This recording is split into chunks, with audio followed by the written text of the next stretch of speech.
Tudo bem, pessoal?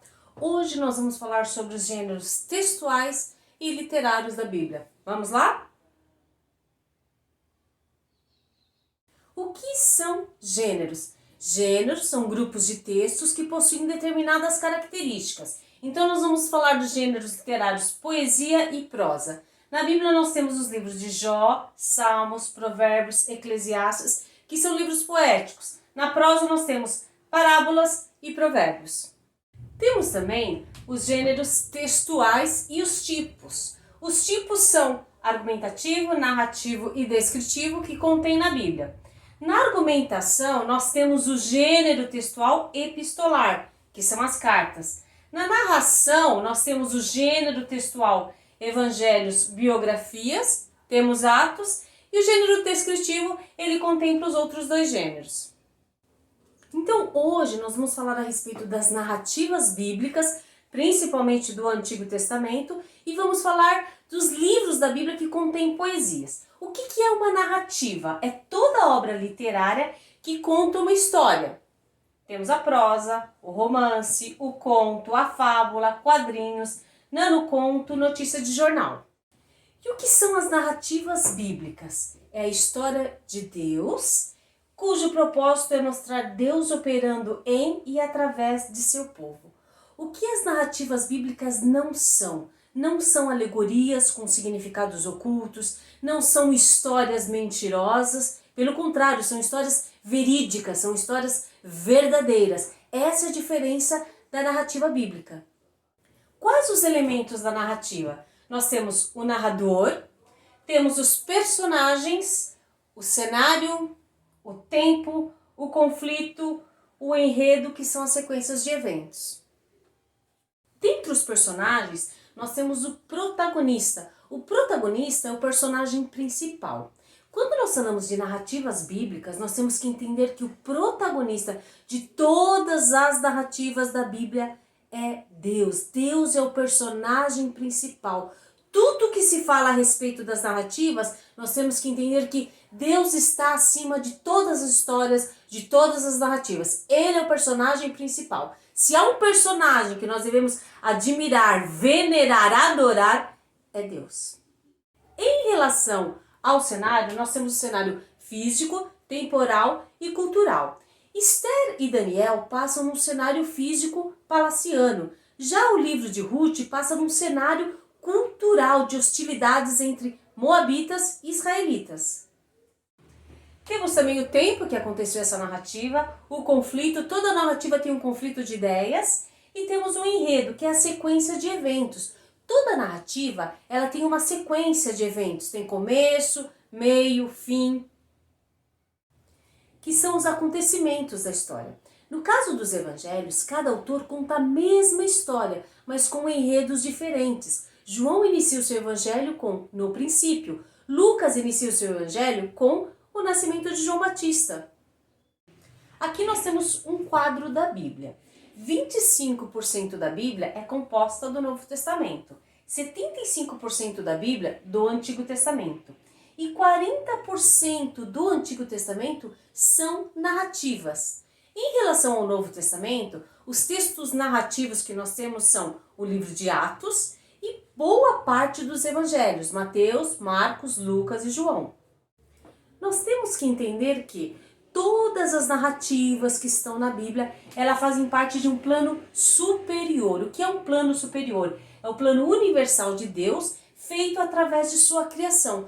Tudo que está escrito na Bíblia há um propósito divino, que nós chamamos de plano superior. Nós temos que entender que a grande história, a grande narrativa da Bíblia, ela está dividida dessa forma. Gênesis 1, a criação, Gênesis 3, a queda, de Gênesis 3 até o Apocalipse nós temos a história da redenção, Deus resgatando o homem e Apocalipse a consumação.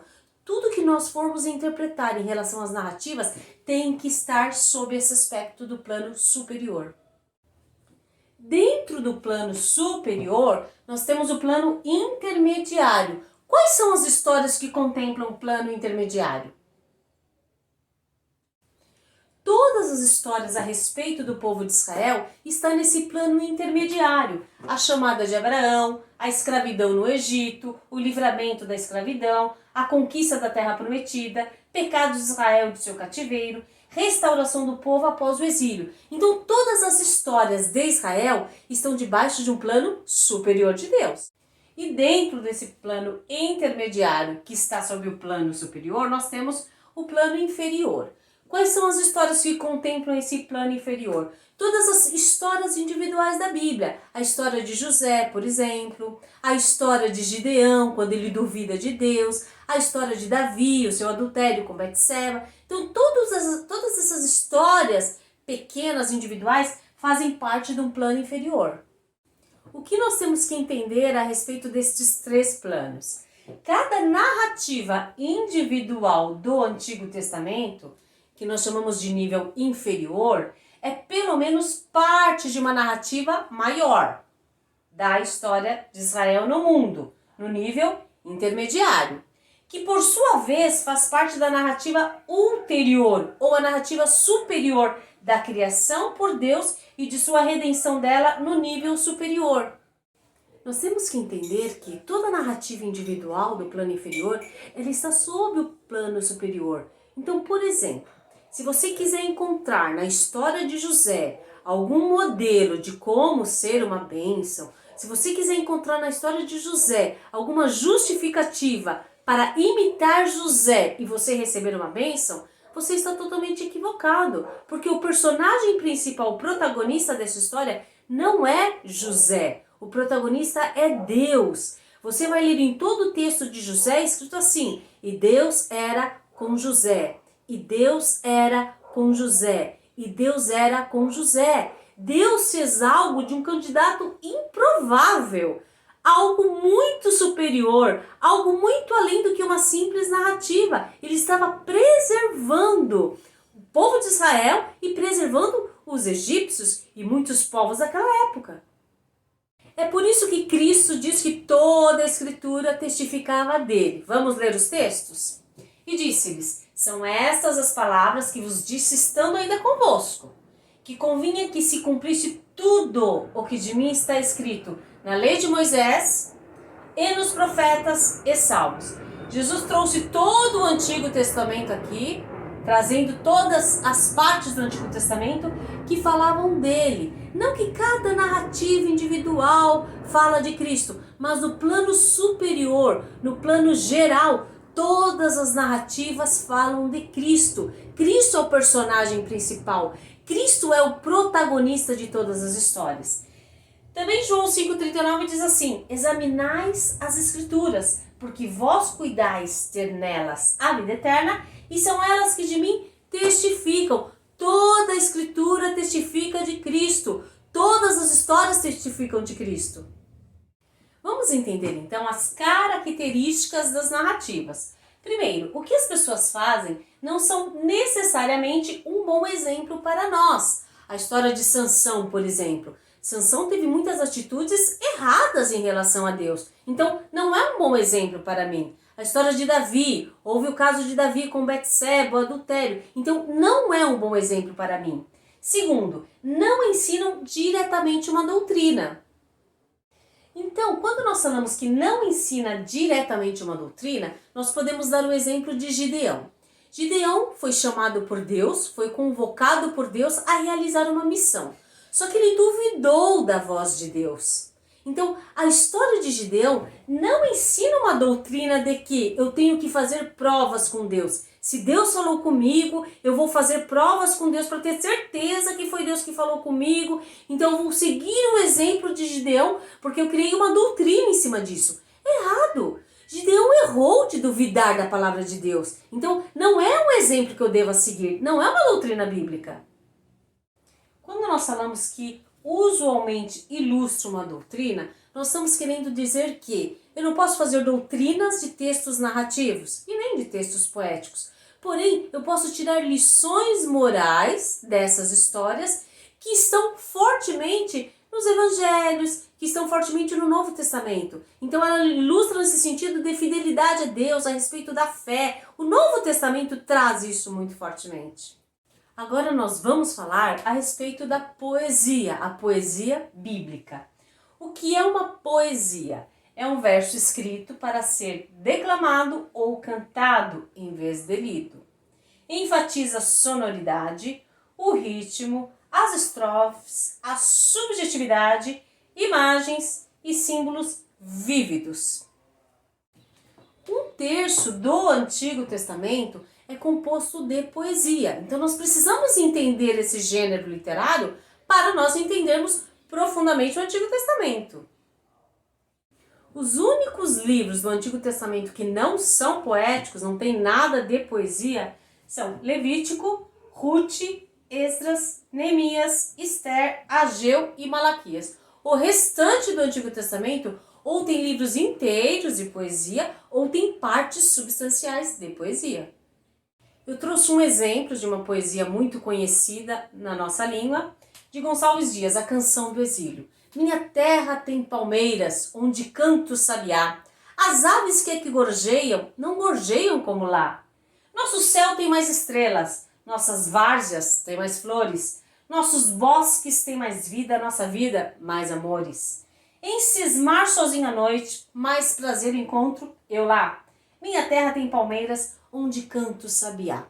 Então nós vemos que a poesia ela tem características, ela tem rima, ela tem subjetividade, ela tem emoção e dessa forma que nós temos que interpretar a poesia. Quando Gonçalves Dias diz minha terra tem palmeiras onde canta o sabiá, o que ele estava querendo dizer? Que terra é essa que tem palmeiras? Ele estava sendo extremamente poético. Ele estava em Portugal, havia estudado em Portugal, e estava com saudades do Brasil. Que terra é que tem palmeiras? A nossa terra. A nossa terra tem palmeiras e nessas palmeiras canta o sabiá. E as aves que aqui gorjeiam, aqui em Portugal, as aves que gorjeiam aqui, as aves que cantam aqui, não gorjeiam como lá. É dessa forma que nós temos que entender a poesia, extremamente subjetiva. Nós fizemos uma separação aqui dos livros poéticos, livros que têm muita poesia. Mas nós precisamos fazer uma ressalva de que nós precisamos interpretar a poesia como poesia. Da mesma forma que nós não podemos fazer doutrinas de narrativas, nós não podemos fazer doutrinas de livros poéticos também, porque ele é muito subjetivo, ele tem muita opinião. Vamos lá, poesias do Antigo Testamento, os livros de sabedoria, quais são? Jó, Provérbios, Eclesiastes. São os livros sapienciais que têm muita sabedoria e tem muita poesia. Os livros extremamente poéticos, os profetas. A maioria dos profetas do Antigo Testamento tem muitas porções de poesia. Os Salmos, o Salmo é um livro de cânticos, são cânticos, poemas musicais. Então imagina fazer uma doutrina de um cântico, de um poema musical, eu não posso. Ele pode ilustrar doutrinas, ele pode apontar doutrinas, mas eu não posso fazer doutrinas de poemas. Como nós estamos falando muito aqui do Antigo Testamento, nós vamos falar de 4 características da poesia hebraica. A primeira característica é o acróstico, ou seja, poema alfabético. O que é um acróstico? Cada linha ou conjunto de linhas começa com uma letra diferente do alfabeto hebraico em sequência alfabética. Então, o livro de Lamentações de Jeremias é um acróstico. Cada verso começa com uma letra do alfabeto hebraico. Nós temos Provérbios 31 também. Olha, todos esses salmos aqui são acrósticos. O Salmo 9, 10, 25, 34, 111, 112, 119 e 145. Mas talvez você se pergunte por que o Antigo Testamento tem tanta poesia? Por que Deus inspira dessa forma o Antigo Testamento? Nós estamos falando de um período de tradição oral, não havia escrita. A poesia é o texto mais fácil de ser lembrado. Ele trabalha com rimas, paralelismo é muito grande na poesia hebraica. Então, por que muitas poesias? Porque seria fácil de povo de Israel lembrar tudo aquilo que os profetas estavam falando. Então, a poesia para ser lembrada, o livro de Salmos, cânticos, os cânticos, nós lembramos de cânticos que foram entoados há muitos anos. Então, essa é a função e por isso foi escrito muitos textos do Antigo Testamento, para ser fáceis de serem lembrados. O próprio livro de Provérbios, você lembra de Provérbios. Então, é muito importante nós entendermos essa grande característica da poesia hebraica. Estou trazendo aqui um poema lindíssimo a respeito da exaltação das Escrituras. É o Salmo 119. Ele é um acróstico. Por quê? Porque ele divide-se em 8 versículos, cada estrofe, e todo o início das palavras começa com uma letra do alfabeto hebraico.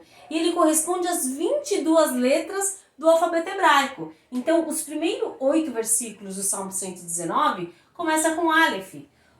Os próximos 8 versículos com a segunda letra do alfabeto hebraico. Então é lindíssimo esse acompanhamento, esse arranjo que tem o Salmo 119. Apenas 2 versículos do Salmo 119 não fala exatamente da Bíblia, mas de uma maneira inusitada aponta também. Mas todos os outros exaltam as Escrituras. É um poema lindíssimo.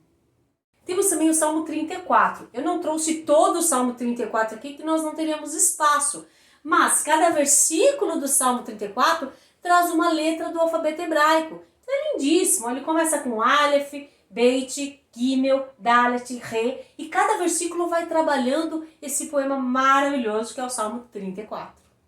Um outro acróstico é o livro de Lamentações de Jeremias. Então vocês percebem que o primeiro versículo começa com Aleph, o segundo com Beit.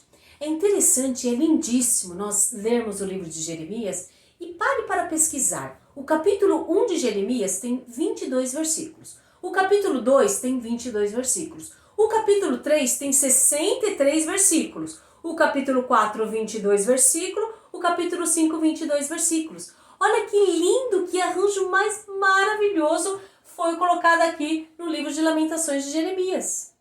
A segunda característica da poesia hebraica é a aliteração. O que é uma aliteração? É a justa posição de palavras ou sílabas que começam com a mesma consoante. Nós trouxemos aqui o Salmo 122, 6. Shalu, Shalom e Yerushalayim. Então vocês percebem que é uma repetição do som do Shin, Shin, Shin e do Lamed. Lamed, Lamed, Lamed. Isso é uma aliteração. Shalu, Shalom e Yerushalayim.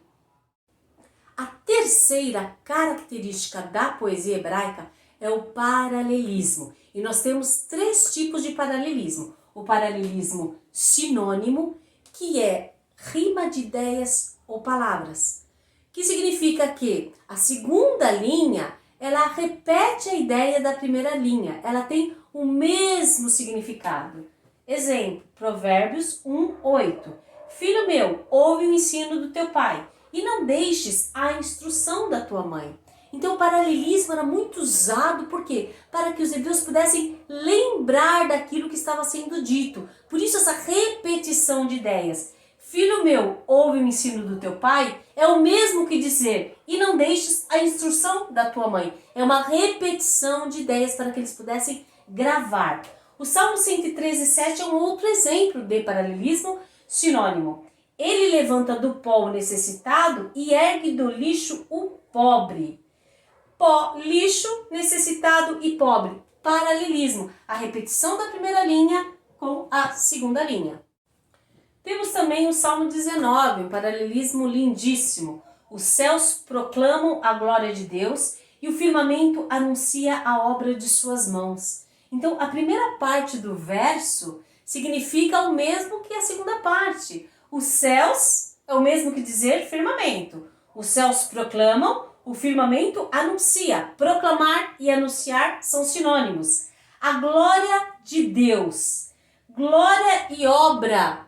Toda a obra de Deus reflete a sua glória. Você olha para os céus, você vê a obra de Deus, que não deixa de ser a própria glória de Deus. Obra de suas mãos, das mãos de quem? De Deus. Que paralelismo riquíssimo. Os céus proclamam a glória de Deus e o firmamento anuncia a obra de suas mãos.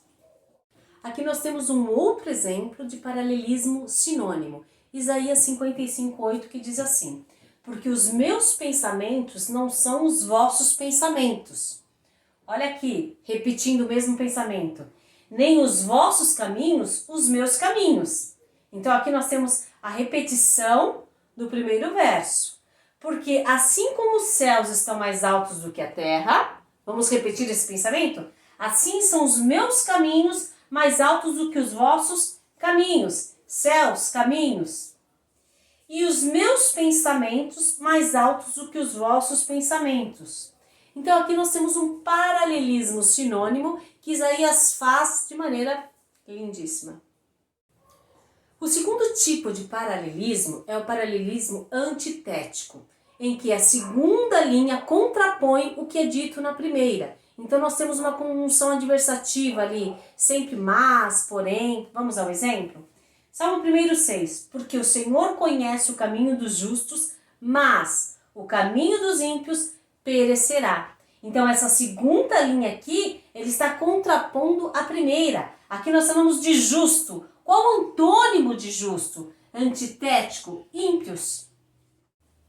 E o terceiro paralelismo é o paralelismo sintético, em que as duas linhas se juntam para formar um pensamento completo. É a relação de causa e efeito. Salmo 19:7 diz assim: a lei do Senhor é perfeita e revigora a alma. Então, essa segunda parte aqui, ela completa a primeira. A lei do Senhor é perfeita. E qual é o efeito desta lei ser perfeita? Ela revigora a alma. E a quarta característica da poesia hebraica é a imagem. Randall Robson, ele diz que nós precisamos criar imagens na cabeça das pessoas quando nós falamos. E a poesia hebraica, ela faz isso de maneira importantíssima. Quando nós falamos assim, a terra precisa de chuva, nós estamos sendo objetivos, diretos. Mas vamos transformar esta frase em algo mais subjetivo. Se eu disser assim, a terra está sedenta, você vai criar uma imagem na sua cabeça. Essa é uma das características da poesia hebraica. E nós temos aqui no Salmo 69:2 que diz assim: atolei-me num profundo lamaçal. Quando você escuta um verso desse, você cria muitas imagens, você consegue imaginar o que o salmista disse. Em vez de eu falar, estou com muitos problemas, que é algo tão objetivo, o salmista diz, atolei-me num profundo lamaçal. Você cria uma imagem, você consegue entender o que o salmista está dizendo. Temos aqui mais dois exemplos da imagem hebraica. O Salmo 119:105 diz assim: lâmpada para os meus pés é a tua palavra e luz para o meu caminho. Quando você lê um verso desse, você não consegue imaginar uma escuridão e você andando na escuridão com uma lâmpada nos pés. Então você imagina que linda essa imagem. A palavra de Deus, ela ilumina os nossos pés, os nossos caminhos. Nós vamos andar em veredas corretas. A palavra de Deus traz isso. E o segundo versículo é o Salmo 139:15, que diz assim: os meus ossos não te forem cobertos, quando no oculto fui feito, entretecido nas profundezas da terra. Aqui está falando a respeito da gestação, quando nós fomos formados no ventre das nossas mães. Olha que lindíssimo que o salmista traz. Ele fala que os ossos não foram cobertos, ou seja, ninguém vê, mas Deus estava vendo. Quando no oculto fui feito, entretecido. Essa palavra no hebraico, ela dá a ideia de tecido, de um bordado feito com uma agulha e um bordado de várias cores. O nosso corpo, ele é feito de muitas cores. Nas profundezas da terra, ele compara o útero humano com as profundezas da terra, com os locais onde muitas pessoas nunca foram, não vão, está escondido. E assim é o útero da mulher. É lindíssima essa imagem que o salmista traz a respeito da gestação. E é lindíssima as imagens que nós temos da poesia bíblica. Pessoal, nós terminamos aqui a aula de gêneros textuais e literários e eu aguardo vocês em nosso próximo vídeo.